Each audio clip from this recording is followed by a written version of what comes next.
ونستعينه ونستغفره ونؤمن به ونعوذ بالله من شرور أنفسنا ومن سيئات أعمالنا من يهد الله فلا مضل له ومن يضلل فلا هادي له وأشهد أن لا إله إلا الله وحده لا شريك له وأشهد أن محمدا عبده ورسوله أما بعد فأعوذ بالله من الشيطان الرجيم بسم الله الرحمن الرحيم إنا أنزلناه في ليلة القدر وما أدراك ما ليلة القدر ليلة القدر خير من ألف شهر تنزل الملائكة والروح فيها بإذن ربهم من كل أمر سلام هي حتى مطلع الفجر.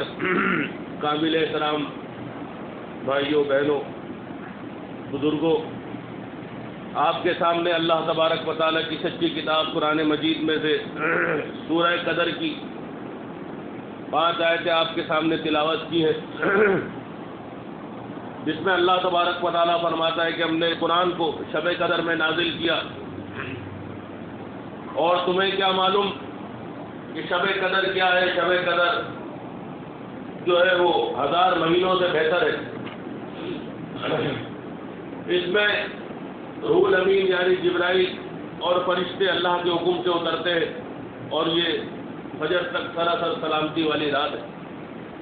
اللہ تبارک و تعالیٰ نے اس رمضان کے مبارک مہینے کے اندر قرآن نازل کیا، جو اللہ کی آخری کتاب ہے. اس نے اپنے آخری نبی محمد صلی اللہ علیہ وآلہ وسلم کے اوپر نازل کیا، اور اللہ تبارک و تعالیٰ نے فرمایا شہر رمضان الذی انزل فیہ القرآن.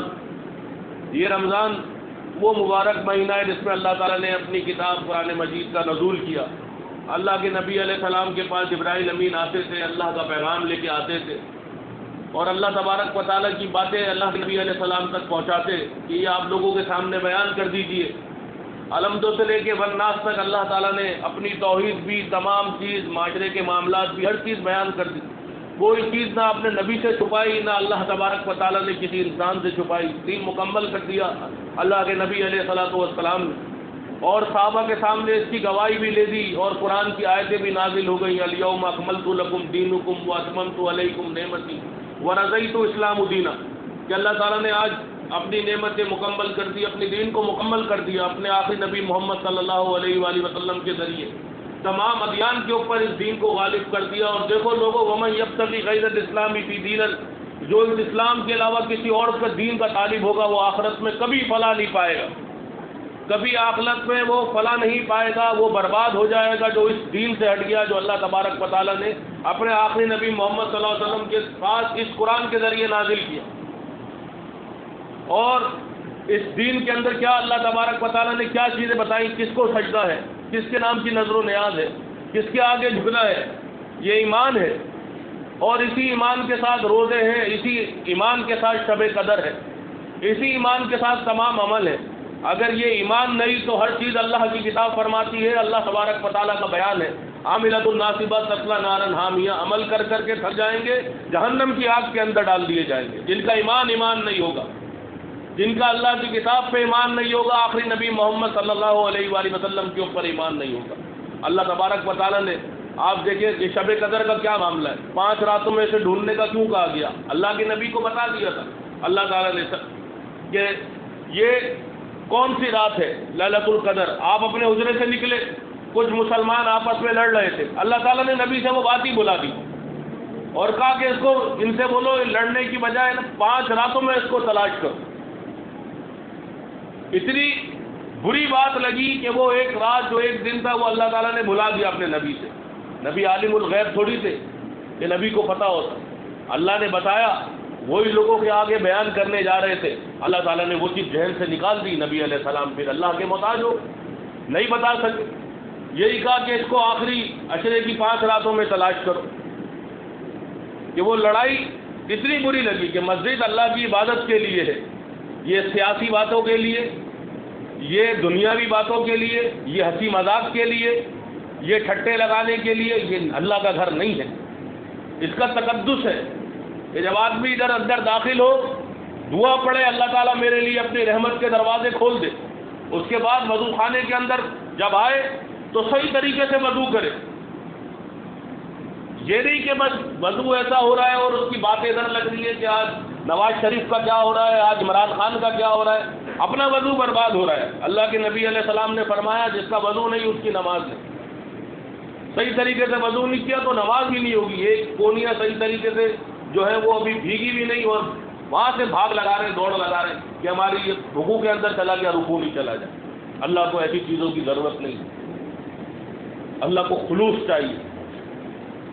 اللہ کے پاس بیت المعمور ایک جگہ ہے قرآن میں، اللہ تعالیٰ اس کے بارے میں فرماتا ہے وہاں فرشتے آتے ہیں اور اللہ کو سجدہ کرتے ہیں، وہاں لائن لگی ہوئی ہے فرشتوں کی، اور جو ایک فرشتہ سجدہ کر لیتا ہے دوبارہ اس کا قیامت کے دن باری آئے گی۔ اتنے فرشتے اللہ تبارک و تعالیٰ کے سجدے کے لیے وہاں قطار در قطار لگائے ہوئے۔ کائنات کی ہر چیز اللہ کو سجدہ کر رہی ہے، ہر چرند ہر پرند سبح للہ ما فی السماوات والارض، اللہ کا ذکر کرتی ہے، اللہ کی تسبیح کرتی ہے، اللہ کی جو ہے تسبیح بیان کرتی ہے۔ اللہ کو کسی کی کوئی تسبیح کی ضرورت نہیں ہے، ہر شے اللہ کی تسبیح کر رہی ہے۔ اگر ہم طریقے سے اللہ کی تسبیح کریں گے تو وہ اللہ کی طرف بڑھے گی۔ عبادت کے اندر خلوص ہوگا، اس خیرات کے اندر خلوص ہوگا، وہ اللہ کی طرف جائے گا، ورنہ اللہ تعالیٰ گندے کپڑے کے اندر لپیٹ کے وہ نمازیں منہ پہ مار دے گا، وہ خیراتیں منہ پہ مار دے گا، وہ روزے منہ پہ مار دے گا۔ جن میں خلوص نہیں ہے، جن کے اندر ایمان نہیں ہے، جن کے اندر تقویٰ نہیں ہے، جن کے اندر اللہ کا ڈر نہیں ہے۔ یہ رمضان، یہ روزے ہمیں کیا سکھاتے ہیں؟ لعلہم تتقون، تاکہ تم متقی بنو، اللہ سے ڈرنے والے بنو، تمہارے اندر اللہ کا خوف آئے کہ ہاں ایک دن اللہ کے یہاں پیش ہونا ہے، یہ زندگی کا کوئی بھروسہ نہیں میرے بھائی، کسی دن بھی آنکھ بند ہو جائے گی۔ آج رات کو سوئے ہو، یہ دل دھڑکنا بند ہو جائے، دوسرے لمحے اللہ کے پاس پہنچ جاؤ گے۔ ہر کوئی یہ تیاری کرے کہ وہ آج اگر مر گیا تو اللہ کے پاس کیا لے کے جائے گا، کون سا دین لے کے جائے گا، کون سے عمل لے کے جائے گا۔ ہر شخص یہ دیکھے، اللہ تعالیٰ قرآن میں بھی یہی فرماتا ہے، اے ایمان والو، ہر شخص تم میں سے یہ دیکھے کہ اس نے آگے کیا کمائی بھیجی ہے، کیا وہ اللہ کی بارگاہ کے اندر جو ہے وہ کامیاب ہو پائے گا، کیا وہ اللہ کے عذاب سے بچ پائے گا۔ زندگی کا کیا، ہمارے کتنے ساتھی ہیں ہماری آنکھوں کے سامنے بیچارے جا رہے ہیں ایکسیڈنٹ میں، ابھی کچھ دنوں پہلے شانور بھائی کی وفات ہوئی، کیا پتا کون سا لمحہ ہمارے کس لیے بیٹھا ہوا ہے، کون سی چیز ہمارے لیے کس لیے تیار ہے۔ یہ دل دھڑکتے دھڑکتے اچانک بند ہو جائے، یہ کڈنی کام کرنا چھوڑ دے، یہ دماغ مفلوج ہو جائے، ہمارے ہاتھ میں اس کا نظام تو نہیں ہے۔ ہم رات کو سو جاتے ہیں پھر بھی یہ نظام چلتا ہے، پھر یہ دل دھڑک رہا ہوتا ہے، یہ کڈنی اپنا کام کر رہی ہوتی ہے، یہ پھیپھڑے اپنا کام کر رہے ہوتے ہیں، اللہ چلا رہا ہے۔ ہمارے اختیار میں تو سانس بھی نہیں ہے، پلکوں کا جھپکنا بھی نہیں ہے، سب اللہ کے اختیار کے اندر ہے۔ ہم سو رات کو لیٹتے، کچھ لوگوں کو نیند نہیں آتی، سلیپنگ ڈرگ لیتے ہیں، نیند کی دوائیں لیتے ہیں، کچھ سو جاتے ہیں، اللہ سلاتا ہے، اللہ اٹھاتا ہے، ہر کام اللہ کے پاس ہے، اللہ کے اختیار میں ہے۔ ہم پھر بھی اللہ کو ناراض کرتے ہیں، پھر بھی وہ خوف نہیں آتا۔ اللہ کے آگے جو ڈرنے سے کھڑا ہوا، جنتان، اس کے لیے دو باغ ہیں، اس کے لیے دو جنتیں، سورہ رحمان میں اللہ نے فرمایا۔ ڈرنے والے شخص کے لیے جس کی آنکھوں میں اللہ کے لیے خوف ہے، آنسو ہے اس کی آنکھوں میں، کس لیے؟ اللہ کی خوف کی وجہ سے۔ مومن اللہ سے جو ڈرتا ہے وہ موت سے کیا ڈرے گا، وہ اللہ کے پاس جانے سے کیا ڈرے گا، وہ تو ہر وقت اپنے مالک کے پاس جانے کو تیار ہے۔ جس کی عبادت اللہ کے لیے ہے، جس کی ریاضت اللہ کے لیے ہے، جس کی خیرات اللہ کے لیے ہے، وہ کیوں ڈرے گا اللہ کے پاس جانے سے؟ وہ تو کہے گا میں جا کے اپنے مالک کے آگے گر جاؤں گا، اللہ تعالیٰ میرے کو معاف کر دے، اللہ تعالیٰ میرے اوپر رحم فرما، میں نے تجھے پکارا ہے، تیری عزت کی، تیرے جلال کی قسم اللہ تعالیٰ، میں کمزوری صحیح لیکن اس کمزوری کے لیے ساتھ میں نے تجھے پکارا۔ انسان دیکھیں اللہ سے ایمان کے 3 درجے فرمائے اللہ کے نبی علیہ السلام، برائی دیکھو اس کو ہاتھ سے روک دو، ہمت ہے، نہیں یہ تو والا اعلان کہو کہ تم یہ لوگ برا کر رہے ہو، یہ بھی نہیں کر سکتے تو وہاں سے اٹھ کے آ جاؤ، تمہارے ایمان کا سب سے نچلا درجہ ہے، سب سے کمزور ترین درجہ ہے۔ اگر پھر بھی وہاں سے نہیں اٹھو، اب کیا ہے، شادیوں میں بیٹھے ہوئے ہیں، مووی بن رہی ہے، تصویریں ہو رہی، کیا کریں؟ ہمارے رشتہ داروں کی شادی، وہاں گانے ہو رہے ہیں، مخلوط محفلیں ہیں، رشتہ داروں کا جنازہ ہو گیا، وہاں چلے جائے، وہاں بدعت ہو رہی ہے، نہیں روک سکتے، بھائی اٹھ کے آ جاؤ وہاں سے، اپنے مالک کو، اپنے خالق کو ناراض نہ کرو۔ اس نکاح میں کیوں بیٹھے ہو جہاں ہاتھ اٹھا کے بدعتیں ہو رہی ہیں؟ جہاں رسول کے صدقے رسول کے واسطے اللہ تبارک و تعالیٰ کو شرک کر کے گالیاں دی جا رہی ہیں. ایک مومن ایک پرہیزگار کا وہاں کیا کام ہے؟ ان کفار اور ان بدعت والی محفلوں کے اندر مومن کا کیا کام ہے؟ جو ان چیزوں سے کنارہ کش ہوگا اللہ کی محبت کے لیے، جو اللہ کے لیے دے، اللہ کے لیے دے، اللہ کے لیے دشمنی ہو، اللہ کے لیے دوستی ہو، اللہ نے کہا اس کا ایمان برابر ہے. لیکن ایمان مکمل کرنے کے لیے یہ چیزوں کے اوپر صبر کا گھٹ پینا پڑے گا، ان چیزوں کے اوپر عمل کرنا پڑے گا. تو اللہ تبارک و تعالیٰ کے ہمارے پیچھے سے ہمیں خوف نہیں آئے گا، ہمارے دل کے اندر تڑپ ہوگی کہ ہم اللہ کے پاس جائیں، اللہ کے پاس جا کے اپنے انعام پائیں. اللہ کا عذاب ایسا ہے کہ اللہ تعالیٰ جب وہ عذاب دکھائے گا تو خوشحالی میں زندگی گزارنے والا اس خوشحالی کو بھول جائے گا، کہے گا اللہ تعالیٰ میں 15 منٹ زندگی اس زندگی میں رہ کے آیا ہوں، میں چند لمحے اس زندگی میں رہ کے آیا ہوں.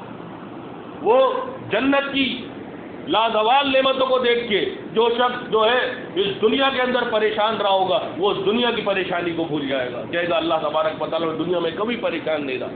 دیکھنے سے یہ حال ہے اور اس کے اندر داخل ہونے کے بعد کیا حال ہوگا.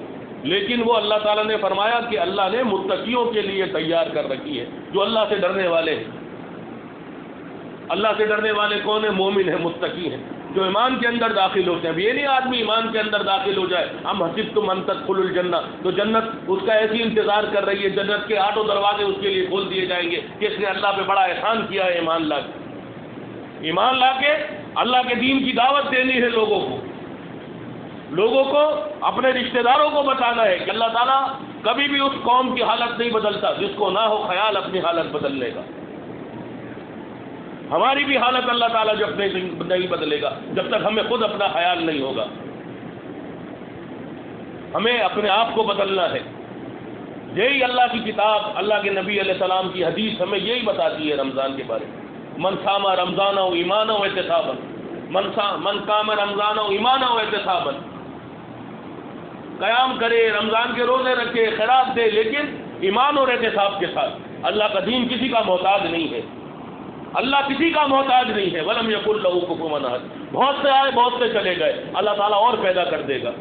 لیکن اللہ کو مخلص بندے چاہیے، خالص ایمان والے بندے چاہیے، جو اللہ کی رضا کے لیے کام کرے، جو اللہ کی رضا جن کو درکار ہو. اللہ تعالیٰ کہتا ہے یا ایھا الذین آمنوا من یرتد منکم عن دینہ، تم میں سے جو بھی دین سے پھرتا ہے، کمزور ہو گیا ہے، رشتہ داریوں کا خیال ہے، برادری عزیز ہے، اپنے معاشرے میں اسٹیٹس چاہیے، تو اللہ تعالیٰ کہتا ہے چلے جاؤ.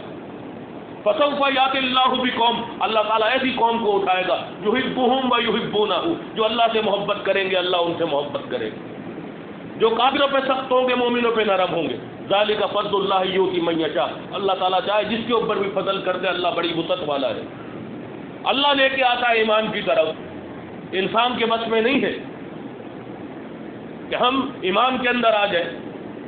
اللہ نے ایمان دیا، اس پہ صبر کرے، شکر کرے، جتنا ہو سکتا ہے اللہ کے لیے نوافل پڑھے، اللہ کا ذکر کریں. یہ نہیں کوس خرید پہ لگ جائے، کبھی خامدی کو سن رہے ہیں، کبھی انجینئر مرزا شیطان کو سن رہے ہیں کہ فالتو ٹائم تھا، وہ پھر دلوں کے اندر خنات ڈالتے تھے.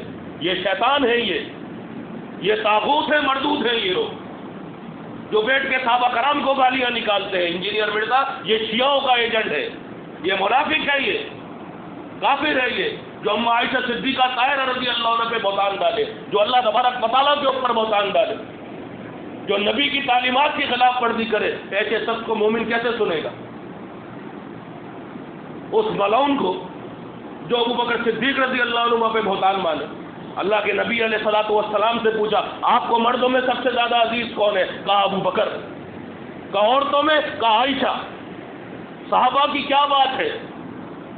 صحابہ کے لیے تو فرشتے اترے ان کی جنت کے سرٹیفکیٹ کے لیے.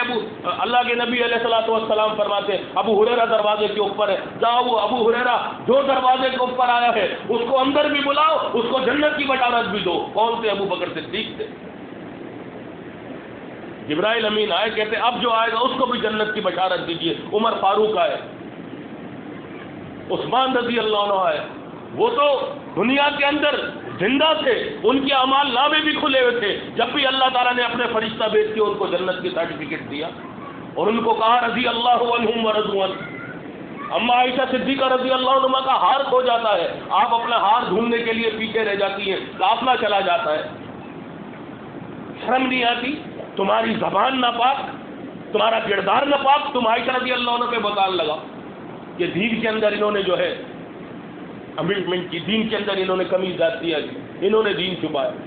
آپ ان کی فضیلت دیکھیں، ان کا ہار کھو جاتا ہے، ان کی ڈولی ہے، اور نبی صلی اللہ علیہ وسلم کے ساتھ جو لوگ ہوتے اس کو اٹھاتے. عائشہ رضی اللہ عنہ کمزور سی عورت تھی، وہ سمجھے اماں اندر بیٹھی ہوئی ہیں، قافلہ وہاں سے نکل جاتا ہے، عائشہ رضی اللہ عنہ پیچھے رہ جاتی ہیں. آپ بعد میں آتی تو دیکھتی ہیں قافلہ چلا گیا. ایک صحابی کی ڈیوٹی تھی جو پیچھے رکتے تھے کہ جب اس کے بعد قافلہ اٹھ جاتا تھا وہ سارا سامان جو لوگ چھوڑ جاتے تھے اس کو جمع کر کے پیچھے آتے تھے. وہ اماں عائشہ صدیقہ رضی اللہ عنہ کو دیکھ کے کہتے ہیں انا للہ و انا الیہ راجعون. اماں آپ کہاں رہ گئے؟ بتاتی ہیں ان کو، پھر وہ بٹھاتے ہیں، اونٹ پہ لے کے چلتے.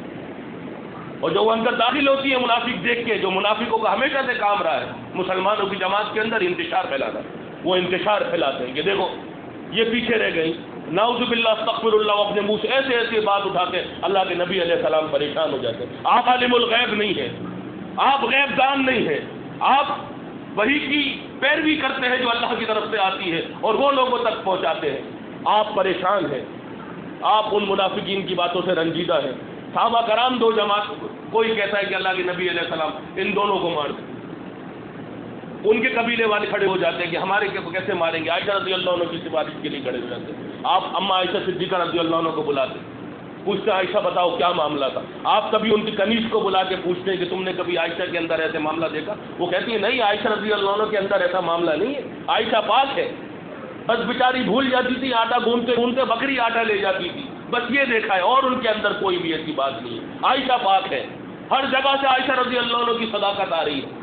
لیکن نبی علیہ الصلوۃ والسلام بشر ہے، وہ کوئی فیصلے تک نہیں پہنچ پاتے. آپ ان کے گھر جاتے ہیں، ابو بکر صدیق کی بیٹی ہے، ابو بکر صدیق ہے ان کی، ابو بکر صدیق کی بیوی ہے، اور اما عائشہ صدیقہ رضی اللہ عنہ اپنی ماں کے جو ہے پاس لیٹی ہوئی ہوتی ہیں اور تکلیف کے اندر ہوتی ہے، شدت غم کے اندر ہوتی ہے. ہر کوئی ان سے پوچھ رہا ہوتا ہے عائشہ کا بتا.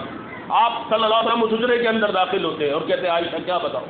تو عائشہ رضی اللہ عنہ کہتی ہے کہ اگر میں کہہ دوں ہاں میں نے گناہ کیا ہے، آپ سب خوش ہو جائیں گے، اس کو مان لیں گے.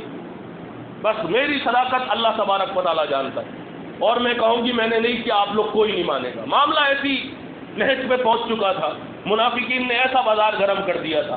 اب عائشہ کی بارات، عائشہ رضی اللہ عنہ کی جو ہے پاکی بیان کرنے کے لیے اللہ تبارک و تعالیٰ نے قرآن کی آیت نازل کی سورہ نور کہ ھذا بہتان عظیم، یہ بہتان ہے، تم میں سے جو بھی یہ بات کرے 3 گواہ لے کے آئے، ورنہ وہ اللہ تبارک و تعالیٰ کے عذاب کے لیے تیار ہو جائے.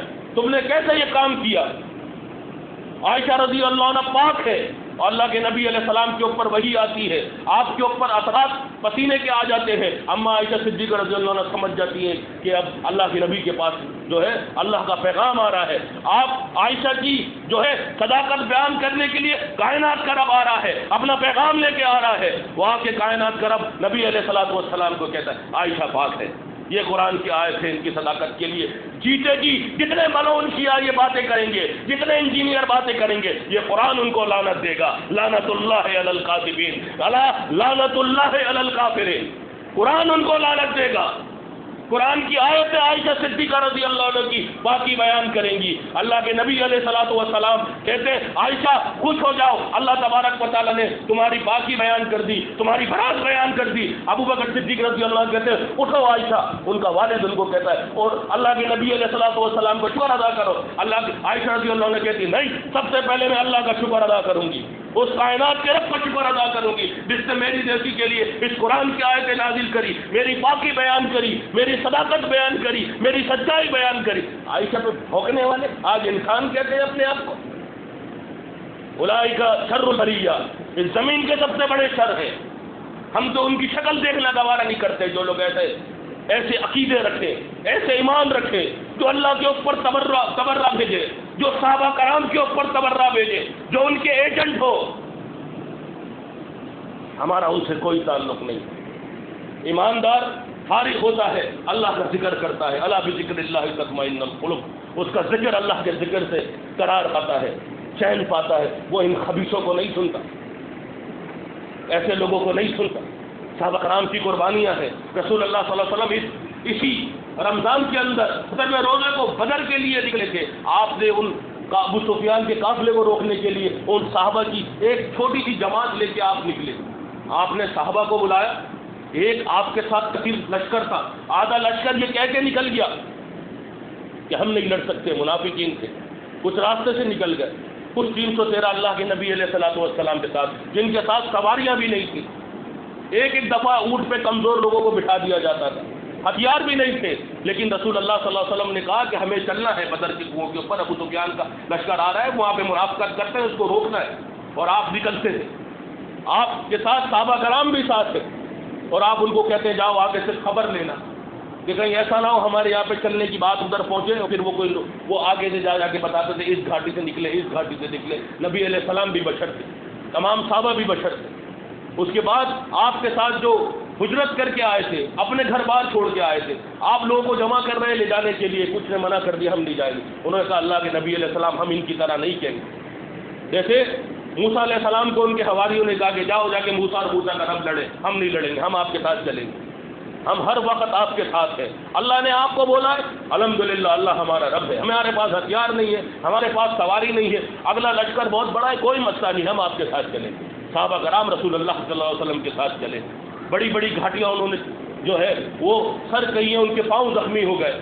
وہ ادھر اللہ کے نبی علیہ الصلوۃ والسلام کے ساتھ پہنچے ہیں, اور آپ وہاں پہ بدر کے مقام کے اوپر اللہ کے نبی علیہ الصلوۃ والسلام نے وہ لشکر دیکھا. جب ان کو پتہ چلا کہ نبی علیہ السلام وہ نکلے ہیں وہاں قافلے کو روکنے کے لیے, تو ادھر عرب کے اندر بھی حیران ہو گئے کہ نکلو اپنی زینت کو بچاؤ. گھوڑے لے کے, ہتھیار لے کے بڑے بڑے لوگ نکلے, آج ان کا کلم کلا کر دیں گے, آج ان کو ختم کر دیں گے, آج اس مٹھی بھر لوگوں کو مار دیں گے, آج دین کا سفایا ختم کر دیں گے. یہ بچ کے یہاں مکہ سے بھاگے تھے, اب دوبارہ آ رہے ہیں, اب چلو ان کو وہی میدان کے اندر ختم کر دیں گے, نیست و نابود کر دیں گے. اللہ کے نبی علیہ الصلوۃ والسلام کے ساتھ کیسے صحابہ, سعد رضی اللہ عنہ کو اللہ کے نبی علیہ السلام بلاتے, ان کا قبیلہ کھڑا ہوا ہے, سعد بن معاذ رضی اللہ عنہ. وہ کہتے ہیں آپ لوگ ہمارے ساتھ چلیں گے؟ وہ ہجرت کر کے آئے, غریب ترین لوگ ہیں. وہ کہتے ہیں ہم جواب نہیں دیں گے, ہمارا سردار ہمارا جواب دے گا, ہمارا بڑا ہمارے جواب دیں گے. سعد رضی اللہ عنہ نبی علیہ السلام کے پاس آتے ہیں, کہتے ہیں میں کچھ بات کرنا چاہتا ہوں. صحابہ کرام بیٹھے ہوئے ہیں, آپ کھڑے ہوتے ہیں رسول اللہ صلی اللہ علیہ وسلم کے پاس اور اللہ کی حمد و ثنا بیان کرتے ہیں. یہ ہوتی ہے بہادری. وہ کہتے ہیں اللہ کی قسم ہم اپنے ہاتھوں سے تراشتے تھے, ان کے آگے سجدہ کرتے تھے, ان کی آگے نظر و نیاز کرتے تھے. اللہ تعالیٰ نے ہمیں ایمان کی دولت سے نوازا. آپ اللہ کی توحید اور اللہ کی کبریائی سعد رضی اللہ عنہ بیان کرتے ہیں. اللہ تعالیٰ نے ہمیں توحید, افاق و انفس کے دلائل سے اللہ تعالیٰ نے ہمیں نوازا. نبی علیہ السلام اللہ کا پیغام لے کے آئے, اللہ تعالیٰ نے ہمیں کفر کی وادیوں سے نکالا, ان وادیوں سے اگر ہم مر جاتے سیدھا جہنم میں چلے جاتے. رسول اللہ صلی اللہ علیہ وسلم میں اور میرے قبیلے والے اللہ کی قسم کھاتے ہیں آپ کے شانہ بشانہ لڑیں گے. اللہ کی قسم آپ کے ساتھ آئے ہوئے لوگ کل بدر کے اندر اگر سمندر میں بھی گھوڑے اتار دیں گے تو ہمارا ایک ساتھی بھی آپ کے ساتھ ایسا معاملے میں پیچھے نہیں ہٹے گا, ہم بھی بہتے ہوئے سمندر کے اندر اپنے گھوڑے اتار دیں گے, اپنی جان اللہ کے حوالے کر دیں گے. بدر کا میدان دکھائے گا, ہم کثیر تعداد سے اپنی جان دے دیں گے, لیکن ہم پیچھے نہیں ہٹیں گے. اللہ تعالیٰ خوش ہو گیا ان کے جذبے دیکھ کے, ان کی اللہ سے محبت دیکھ کے. اللہ تعالیٰ نے قرآن کے اندر ذکر کیا کہ فرشتوں اترو, بدر کے میدان کے اندر اترو, گھوڑوں میں سوار ہو جاؤ اور رسول اللہ صلی اللہ علیہ وسلم کے صحابیوں کے لیے اترو, بدر کے میدان کے اندر اترو. یہ کفار اگر ہزاروں کو لشکر لے کے آئے ہیں تم ان کو طاقت دو. اب فرشتے طاقت کے ساتھ مسلمانوں کے ساتھ کھڑے ہو گئے. رسول اللہ صلی اللہ علیہ وسلم وہ لشکر دیکھ کے سجدے میں گر جاتے, اور آپ کی دعا اتنی طویل ہے, آپ کی چادر آپ کے کندھے سے ہٹ جاتی ہے, آپ کے کندھے کے اوپر ابو بکر صدیق ہاتھ رکھتے ہیں, کہتے ہیں اللہ کے نبی علیہ السلام بس کیجیے, اللہ تعالیٰ آپ کو کبھی تنا نہیں چھوڑے گا. آپ اٹھتے ہیں, آپ آسمان کی طرف دیکھتے ہیں, وہاں سے فرشتے اتر رہے ہوتے ہیں, کہتے ہیں ابو بکر عمر خوش ہو جاؤ, آسمان والوں نے مدد کی, اللہ پاک نے مدد کی, اور اللہ تعالیٰ نے ملائکہ اتار دیے. اس کے بعد جنگ کا دستہ ہی بدل دیا. جن کی مدد کے لیے فرشتے اترے, جن کا حامی, جن کا مولا اللہ تبارک و تعالیٰ ہو, وہ ایک شخص پوری دنیا کے اوپر بھاری ہو جائے گا. ایک شخص, وہ تو پھر بھی 313 تھے. انہوں نے ابو لہب, عتبہ بن شیبہ, ابو جہل, سب کو رون ڈالا, گردنیں کاٹی ان خبیثوں کی. اور کندھے پہ چڑھ کے ان کی گردن اڑائی، سینے پہ چڑھ کے، اور اس نے کہا کہ میری گردن سب سے کونے سے کاٹنا تاکہ میں سردار ہوں، میری گردن مرنے کے بعد بھی اونچی رہے، اور ان سب کو کاٹ کے بدر کے کنویں کے اندر پھینک کے اللہ تبارک و تعالیٰ کا جھنڈا بلند رہا، اللہ تعالیٰ نے حق کو جو ہے غالب کیا، صحابہ کرام کو اللہ تعالیٰ نے فتح نصیب کی اور کہا باطل مٹ گیا، باطل مٹنے والا چیز ہے، رضی اللہ عنہم ورضوا عنہ، اللہ ان سے راضی، یہ اللہ سے راضی، جو روزے رکھ کے جن کے پاس افطاری کا سامان نہیں تھا، سحری کا سامان نہیں تھا، جن کے پاس ہتھیار نہیں تھے، لیکن اللہ کی محبت سے ان کے دل لبریز تھے، اللہ کی توحید کے لیے نکلے، اللہ کے دین کے لیے نکلے، اور باتیں نہیں تھی، ان کے عمل ہی ایسے ہی تھے۔ اللہ نے کہا محمد رسول اللہ، محمد صلی اللہ علیہ وسلم کے ساتھ ان کا کیا کہنا ہے، اشداء علی الکفار ورحماء بینہم، کفار کے معاملے میں سخت ہیں اور آپس میں بھائی بھائی ہیں۔ خدیجہ الکبریٰ رضی اللہ عنہ نبی علیہ السلام کے لیے کھانا لے کے جاتی ہیں غار میں، جبرائیل امین کہتے ہیں اللہ کے نبی خدیجہ آ رہی ہیں، آپ ان کو اللہ کا سلام کہیے، اللہ تعالیٰ ان کو، بخاری کی حدیث ہے، اللہ تعالیٰ ان کو سلام کہتے، یہ اللہ تبارک و تعالیٰ کے ان کے مقام ہے، یہ ان کی قربانیاں ہیں، وہ دیندار تھے، اللہ کے دین میں محنت کرنے والے تھے، اللہ تعالیٰ ہمیں بھی ایسا بنائے، یہ ہمارے آئیڈیل ہونا چاہیے، ان کے اوپر ہمیں چلنا ہے، نبی علیہ السلام جو تعلیمات لائے ان پہ ہمیں چلنا ہے، ان شرک اور ان کفر کے گھڑوں سے لوگوں کو نکالنا ہے، لوگوں کے آگے اللہ کی دین کی بات رکھنی ہے، جس طرح اللہ تبارک و تعالیٰ نے انبیاء بھیجے جنہوں نے اس قوم کے آگے دعوت رکھی، یا قوم اعبدوا اللہ ما لکم من الہ غیرہ، آج وہی کفر کا معاشرہ آ گیا ہے، اس کے آگے بھی وہی دعوت رکھنی ہے جو وَلَقَدْ بَعَثْنَا فِي كُلِّ أُمَّةٍ رَسُولًا أَنِ اعْبُدُوا اللَّهَ وَاجْتَنِبُوا الطَّاغُوتَ، ان طاغوتوں سے لوگوں کو نکالنا ہے۔ جو یہ آج انجینئر مولوی مفتی کی صورت میں اس قوم کے اوپر بڑا جمع ہے، ان کو بتانا ہے یہ اموال الناس بالباطل، لوگوں کا مال کھانے والے ہیں، وَيَصُدُّونَ عَن سَبِيلِ اللَّهِ، اللہ کے راستے سے روکنے والے ہیں، ان کی نشاندہی کرنی ہے، لوگوں کو اللہ کی طرف بلانا ہے، یہ نقلی کعبے ان کے بارے میں لوگوں کو بتانا ہے کہ دیکھو رسول اللہ نے منع کیا اَيُّسَّسَ الْقَبْرُ وَيُبْنَى عَلَيْهِ وَيُقْضَى عَلَيْهِ، کہ ان قبر کو زمین کے برابر کر دو، اس سے مجاور بن کے نہ بیٹھو، ان سے منتیں مرادیں نہ مانگو، اللہ کے پاس آؤ، اذا سألت فاسأل اللہ، تمہارے رسول اللہ صلی اللہ علیہ وسلم نے فرمایا کہ اللہ کہتا ہے کہ جب بھی سوال کرنا ہو اللہ کے سوال کرو، جب بھی مدد مانگنا ہو اللہ سے مدد مانگو، تمہیں اللہ نے مال دیا ہے اللہ کے نام پہ نذر و نیاز کرو، لعن اللہ من ذبیح لغیر اللہ، اللہ کے نبی نے فرمایا اس شخص کے اوپر لعنت ہے جو غیر اللہ کے لیے ذبح کرے، اپنا جانور عبد القادر جیلانی کے نام پہ کاٹے یا کسی نبی کے نام پہ کاٹے، اللہ کے نبی نے کہا لغیر اللہ، اللہ کے علاوہ ہر شے غیر اللہ ہے، جو اللہ کے علاوہ کسی اور پہ دبا کرے گا اس کے اوپر لعنت ہے۔ رسول اللہ صلی اللہ علیہ وسلم نے تعویذ لٹکانے سے منع کیا، من تعلق تمیمۃ فقد اشرک، جس نے تعویذ لٹکایا اس نے شرک کیا، تعویذ نہیں لٹکانا ہے، اللہ سے مدد مانگنی ہے۔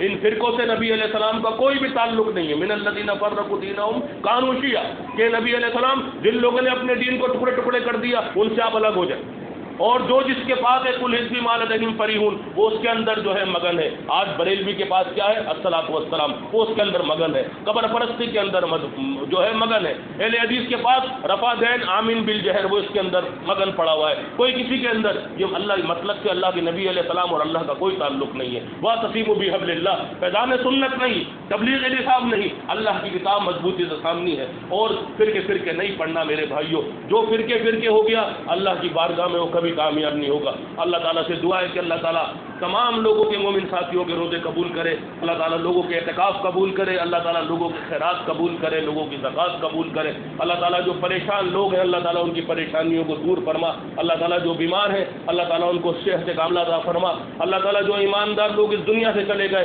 اللہ تعالیٰ ان کی مغفرت فرما، اللہ تعالیٰ تو ہمارا حامی ہے، تو ہی ہمارا ناصر ہے، اللہ تعالیٰ تو ہی ہمارا مولا ہے، ہماری مدد فرما، اللہ تبارک و تعالیٰ ہمارے دلوں کے اندر ایمان اور مضبوط کر دے، جس طرح رمضان کے اندر اس نیک اعمال سے محبت کی، عام دن میں بھی اللہ تعالیٰ ایسی محبت اجاگر رکھ، اللہ تعالیٰ شیطان کی بندگی سے بچا لے، اللہ تعالیٰ ہماری روح اس وقت جسم سے نکلے تو اللہ تعالیٰ ہم تیرے فرما بردار ہوں، ہم مومن ہو، اور اللہ تعالیٰ ہماری جان اسی وقت نکلے، اللہ تعالیٰ تو ہماری کامیابی ہے، ورنہ اللہ تعالیٰ ہر چیز اگر ایمان نہیں تو بالکل بیکار ہے، اگر ایمان ہے تو سب کچھ ہے۔ اللہ تعالیٰ ہم سے راضی ہو جا، اللہ تعالیٰ ہماری عبادت کو قبول کر، اللہ تعالیٰ قیام اللیل کی عبادتوں کو قبول فرما، اللہ تعالیٰ گناہوں کو معاف فرما۔ السلام علیکم ورحمۃ اللہ وبرکاتہ۔